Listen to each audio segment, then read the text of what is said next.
मतलब है आप चाहे सेल करें चाहे बाय करें, कॉन्सेप्ट एक ही होगा, फंडामेंटल कॉन्सेप्ट, राइट? मार्केट ऊपर जाएगा तो कॉल का प्राइस बढ़ेगा, मार्केट नीचे आएगा तो कॉल यहाँ पर देखिए कुछ लोग प्रॉफिट बुक कर रहे हैं। मतलब यहाँ पर मैंने अपनी पोजीशन बनाई थी तो मैं बाय कर रहा था। पता है नीचे यहाँ पर दो कारणों से आ सकता है, प्रॉफिट बुकिंग में आ सकते हैं या फिर यहाँ पर आपको सेलर की एंट्री भी मिल सकती है। इस बात को आपको पता है तो बहुत अच्छी बात है, अगर नहीं पता है तो आज सुन लीजिए कि ब्रेकआउट बहुत ही इंपॉर्टेंट है। अगर ब्रेकआउट गुड मॉर्निंग एवरीवन। चलिए आज बात करते हैं ब्रेकआउट स्ट्रेटजी के बारे में। क्या आपको पता है कि आप चाहे ट्रेंड लाइन, सपोर्ट, रेजिस्टेंस या कोई भी ईएमए या फिर बॉलिंजर बैंड, कुछ भी इंडिकेटर आप लगा के ट्रेड करते हैं, कोई भी स्ट्रेटजी लगाते हैं, हमेशा ट्रेड आपको एक ही चीज़ करनी पड़ती है, वो है ब्रेकआउट।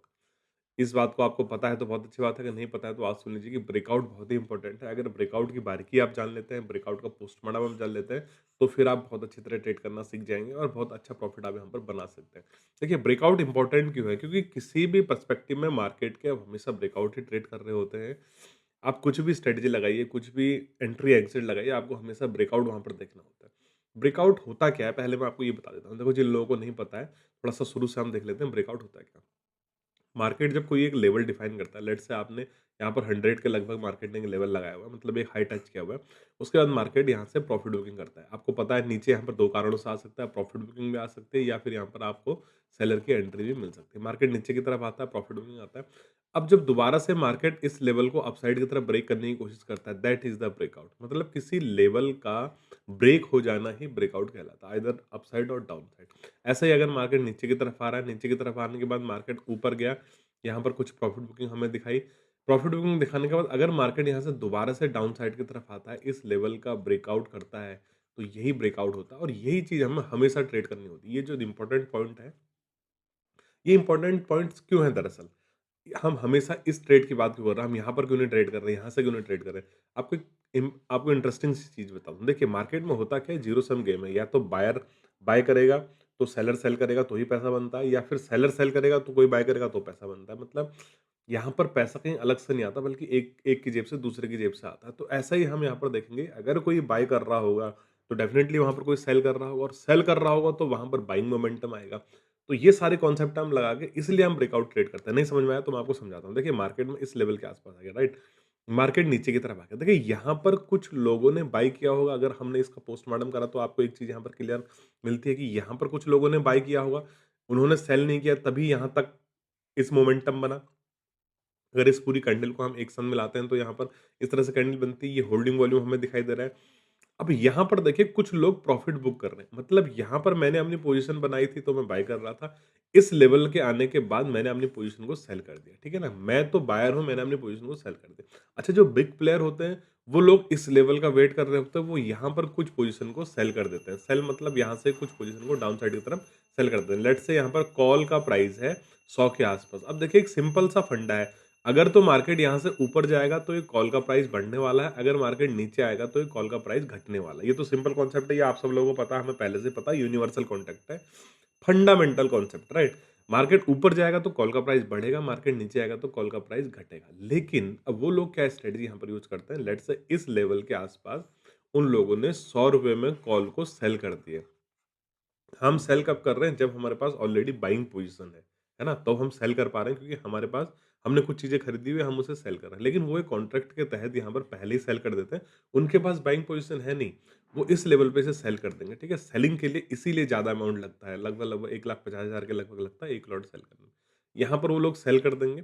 सेल करने के बाद अब जब मार्केट नीचे की तरफ आएगा, तो अभी मैंने क्या बताया, कॉल का प्राइस नीचे आया तो घटेगा। तो घटेगा तो लेट्स से 80 आएगा, 80 से 70 आएगा, 70 से 60 आएगा, 60 से 50 आएगा, इस तरह से आएगा। अब उनको लगेगा कि उन्हें इनफ प्रॉफिट हो चुका है, तो वो लोग यहाँ पर अब 50 के आसपास इसको आप बाय कर देंगे। यहाँ पर पोजीशन रिवर्स हो रही है ना? वो लोग पहले सेल कर रहे हैं, बाद में बाय कर रहे हैं। लेट मीन्स इसका मतलब क्या हुआ कि अगर मैं इसका एक मैथमेटिकल डेटा निकालूँ, तो आपको एक चीज़ यहाँ पर क्लियर हो जाएगी। देखिए, बाय उनका हो रहा है 50 में, सेल उनका हो रहा है 100 में। इसका मतलब हमारा क्या था? हमारा अगर हम बाय करते तो लेट्स से हम 20 में करते, सेल करते तो हम कहाँ पर करते? 100 में करते। तो जो इस बीच का डिफरेंस है 80 रुपीज़, ये हमारा प्रॉफिट था। इस बीच का डिफरेंस उनका प्रॉफिट होगा 50 रुपीज़। कहने का मतलब है आप चाहे सेल करें, चाहे बाय करें, कॉन्सेप्ट एक ही होगा कि आपको बाय हमेशा कंपनी करना पड़ेगा, चाहे आप बाद में करें, चाहे आप पहले सेल कर लें ना, सॉरी पहले बाय कर लें या बाद में बाय कर लें। आपको कम में बाय करना पड़ेगा, सेल हमेशा ज़्यादा में होना चाहिए, इसलिए उस बीच का डिफरेंस आपका प्रॉफिट यहाँ पर बनने वाला है। ये तो कॉन्सेप्ट हो गया कि वहाँ पर सेल क्यों करेंगे? हम बात कर रहे थे कि मार्केट में ब्रेकआउट को ट्रेड करते हैं। ये लेवल है ब्रेकआउट का, मार्केट यहाँ से नीचे की तरफ आया, उन लोगों ने यहाँ पर कॉल सेल कर दी। लेट्स से यहाँ पर लग देते हैं सी का प्राइस है ₹100, उन लोगों ने यहाँ पर इसे सेल कर दिया। मार्केट नीचे की तरफ आया, नीचे की तरफ देखिए वो लोग होते हैं बड़े प्लेयर, क्योंकि उनके पास बड़ा पैसा होता है। दरअसल मार्केट में प्रोबेबिलिटी होती है कि ऑप्शन सेलर की पैसा कमाने की प्रोबेबिलिटी ज़्यादा होती है। अगर हम 66% देखें तो ऑप्शन सेलर यहाँ पर पैसा बनाता है, 33% यहाँ पर ऑप्शन बायर पैसा बनाता है। तो जो बड़े प्लेयर होते हैं उन्हें इन एंड आउट करने में दिक्कतें होती हैं, क्योंकि बहुत ज़्यादा लॉट हो जाएँगी तो वो लोग परेशान हो जाते हैं, इन एंड आउट स्लिपेज की वज़ह से ऊपर-नीचे होता है, इसलिए वो लोग सेल करना पसंद करते हैं जिसके पास बड़ा पैसा होता है। तो वो लोग ने यहाँ पर कॉल सेल कर दी 100 के आस-पास।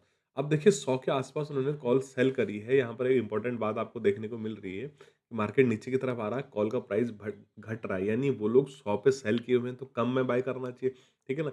यहाँ कहीं वो लोग बाय करते हैं। माना उनका टारगेट है नीचे की तरफ, इस तरह से मार्केट यहाँ पर आएगा।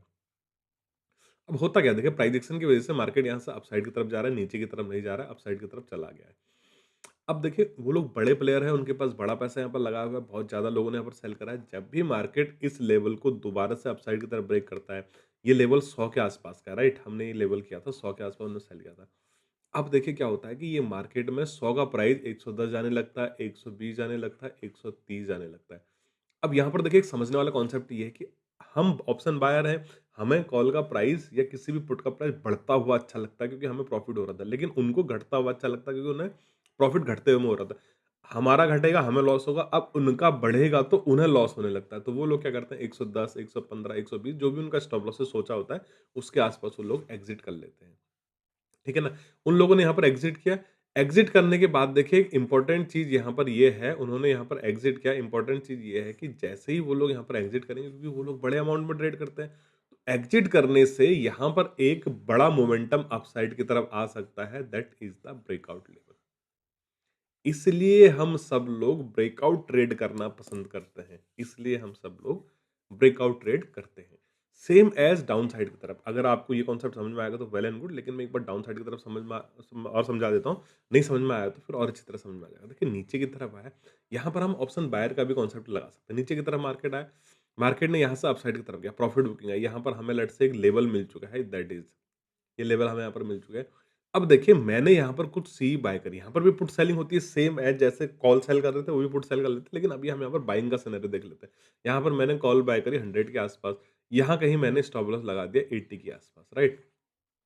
मार्केट अपसाइड की तरफ गया 120, 130, 140, 140 गया, मुझे बहुत अच्छा प्रॉफिट हो रहा है, लेकिन अचानक से मार्केट यहाँ पर नीचे की तरफ आने लग गया। अब कई सारे हमारी तरह यहाँ पर कॉल बायर बैठे हुए हैं, और दूसरी बात उनकी तरह जो अभी तक कॉल सेल कर लेते हैं, वो लोग आप क्या करेंगे, पुट को सेल करेंगे। पुट को सेल किया माना यहाँ पर 200 के आसपास में, मार्केट ऊपर की तरफ गया 180 हुआ, 170 हुआ, उनको प्रॉफिट हो रहा है। लेकिन जैसे ही मार्केट नीचे की तरफ आएगा तो पुट का प्राइस बढ़ेगा, पुट हो जाएगी 205, 210, 220, तो उनको घाटा होने लग जाएगा, वो लोग अपनी पोज़ीशन यहाँ पर एग्ज़िट करेंगे। एक तो पुट सेलर अपनी पोज़ीशन एग्ज़िट करेंगे, एक मैंने अभी 100 के आस-पास खरीदा था, 140 चले गया, फिर से ये 70-80 की तरफ आ रहा है, मैं अपनी पोज़ीशन यहाँ पर एग्ज़िट करूँगा। इस केस में क्या होगा, एक बड़ा मोमेंटम डाउन साइड की तरफ आएगा, that is the breakout trade. ये हमारा ब्रेकआउट ट्रेड यहाँ पर बनता है, क्योंकि मार्केट नीचे की तरफ आया, ऊपर गया, यहाँ पर देखिए 2 लोग एग्ज़िट हो रहे हैं, पुट सेलर भी एग्ज़िट हो रहे हैं, कॉल बायर भी एग्ज़िट हो रहे हैं, तो एक बड़ा मोमेंटम डाउन साइड की तरफ इस तरह से दिख सकता है, ये होता है ब्रेकआउट। ये मैंने केवल भूमिका दी है आपको कि ब्रेकआउट क्या होता है, ब्रेकआउट कैसे ट्रीट किया जाता है। ये दरअसल ब्रेकआउट का पोस्टमार्टम है यहाँ पर, ठीक है ना? अब इम्पोर्टेंट बात ये आती है, जो कि सबसे इम्पोर्टेंट बात है कि ब्रेकआउट ट्रेड की स्ट्रैटेजी क्या होनी चाहिए हमारे पास। मैं आपको बताता हूँ। देखिए, ब्रेकआउट ट्रेड की स्ट्रैटेजी हमारे पास ये होनी चाहिए कि मार्केट में जब भी एक रेंज बनती है, तो आपको वहाँ पर ब्रेकआउट ट्रेड करना होता है। रेंज का मतलब जैसे मार्केट में लेट्स से ये मार्केट अपसाइड की तरफ गया, ये एक पर्टिकुलर रेजिस्टेंस का लेवल है, ठीक है ना? मार्केट नीचे की तरफ आ रहा है, फिर ऊपर जा रहा है, नीचे जा रहा है, फिर ऊपर आ रहा है, नीचे जा रहा है, फिर ऊपर जा रहा है। ये रेंज यहाँ पर मार्केट बना रहा है। जब भी इस रेंज का अपसाइड की तरफ ब्रेकआउट या डाउन साइड की तरफ ब्रेकडाउन होगा, तो ही हम यहाँ पर ब्रेकआउट ट्रेड करेंगे। ये आपको बहुत पहले से पता है, ये तो यूनिवर्सल है और फंडामेंटल मेथड है। लेकिन एक चीज़ मैं इसमें जोड़ता हूँ, ये रेंज अगर आप निफ्टी बैंक निफ्टी में ट्रेड कर रहे हैं, तो ये रेंज बहुत ज़्यादा बड़ी नहीं होनी चाहिए। माना आपकी अगर 300 पॉइंट की ये रेंज होगी, तो फिर आपको स्टॉप लॉस के लिए खतरा हो जाएगा। अगर ये रेंज 300 पॉइंट की है, निफ्टी में माना ये रेंज 70-80 पॉइंट की है, तो फिर आप कहाँ ब्रेकआउट ट्रेड कर पाएँगे? कहाँ स्टॉप लॉस लगाएँगे? ये तो ऑलरेडी मोमेंटम है ना। 70-80 पॉइंट मतलब 0.34% मोमेंटम है, 3 या 4% मोमेंटम है निफ्टी का, है ना? तो ये तो ऑलरेडी ऑलरेडी निफ्टी का मोमेंटम है, तो रेंज मतलब रेंज छोटी होनी चाहिए। अगर कभी भी आप ट्रेड कर रहे हैं, आपको जितनी छोटी रेंज मिलती है, उतना बेहतर होता है ब्रेकआउट ट्रेड करने के लिए। और अगर तो आप बिगिनर स्टेज में, तो एक बड़ी इंपॉर्टेंट बात आपको याद रखनी है कि जब भी मार्केट इसके ऊपर निकले, आपको डायरेक्ट एंट्री नहीं बनानी है। डायरेक्ट एंट्री नहीं बनानी है। अगर डायरेक्ट एंट्री बनाएँगे, कभी भी आप यहाँ पर फँस सकते हैं। आपको करना क्या है कि यहाँ पर मार्केट को रिटेस्ट का वेट करना है। ये मैंने ब्रेकआउट ट्रेड में जो म मतलब ट्रेड बॉक्स में ब्रेकआउट ट्रेड का लेक्चर लिया, उसमें बहुत अच्छी तरह समझाया है कि आपको यहाँ पर रीटेस्ट का वेट कैसे करना है। एक बार मैं यहाँ पर भी बता देता हूँ आपको, देखें। जब भी मार्केट इस तरह से रेंज बनाए, रेंज बनाने के बाद मार्केट इसे ब्रेक करे, ब्रेक करने के बाद आपको एक यहाँ पर रेड कैंडल का वेट करना है, मार्केट नीचे आए, दोबारा जब इस हाई को निकाले, तो आप यहाँ पर ब्रेकआउट ट्रेड कर सकते हैं, जो कि बहुत सक्सेसफुल होने के चांसेस ज़्यादा है। कई बार क्या होता है, मार्केट में इस तरह से ब्रेकआउट दे दिया, ब्रेकआउट देने के बाद नीचे की तरफ आने लगता है और शार्प मोमेंटम नीचे की तरफ आता है, क्योंकि फिर यहाँ पर ब्रेकआउट फेल का सिनेरियो यहाँ पर हो जाता है, सेम एज ब्रेकडाउन में। तो हमेशा इस बात का आपको याद रखना है कि मार्केट में जब भी ब्रेकआउट ट्रेड करें, तो आपको रिटेस्ट का वेट करना है। ये पहला पॉइंट है। पहला पॉइंट ये है कि वेट फॉर रिटेस्ट। और दूसरा जो सबसे इम्पोर्टेंट पॉइंट होता है, वो होता है मार्जिन। ये मैं अपने रोड मैप में भी बात करता हूँ। देखिए, आज मैंने इसीलिए वीडियो बनाया हुआ है, क्योंकि कई लोग ब्रेकआउट ट्रेड कर रहे हैं 59,000 के लेवल के आसपास। कई लोग ब्रेकआउट ट्रेड कर रहे हैं 26,000 के लेवल के आसपास। अब इसमें होता कुछ नहीं है। देखिए, मुद्दा सिर्फ इतना सा है कि आपने लेट से 15 पॉइंट का स्टॉप लॉस लिया है। उसमें क्या होगा कि 3-5 पॉइंट मिलने के बाद, 2-3-5 पॉइंट मिलने के बाद मार्केट रिवर्स कर जाएगा आपके स्टॉप लॉस की तरफ। समझाता हूँ, देखिए आपको चार्ट पे समझाता हूँ कैसे। लेट्स से आपने यहाँ पर कोई ट्रेड लिया है, ये आपको ट्रेड लिया है, नहीं ट्रेड लेने की सोच रहे हैं, ये लेवल है यहाँ पर 59,000 का, जो कि आजकल बैंक निफ्टी में चल रहा है, ठीक है। यहाँ पर ट्रेड लिया, ये रेंज बनाई मार्केट ने। रेंज बनाने के बाद मार्केट यहाँ से ब्रेकआउट दे रहा है, लेकिन इमीडिएट ऊपर आपके पास एक इंपॉर्टेंट रेजिस्टेंस होने वाला है। ये मार्जिन आपके पास होना चाहिए। दरअसल हम क्या फाइंड करते हैं, केवल एसएल हम फाइंड करते हैं और उसके बाद टारगेट प्राइस को हम फाइंड करना भूल जाते हैं।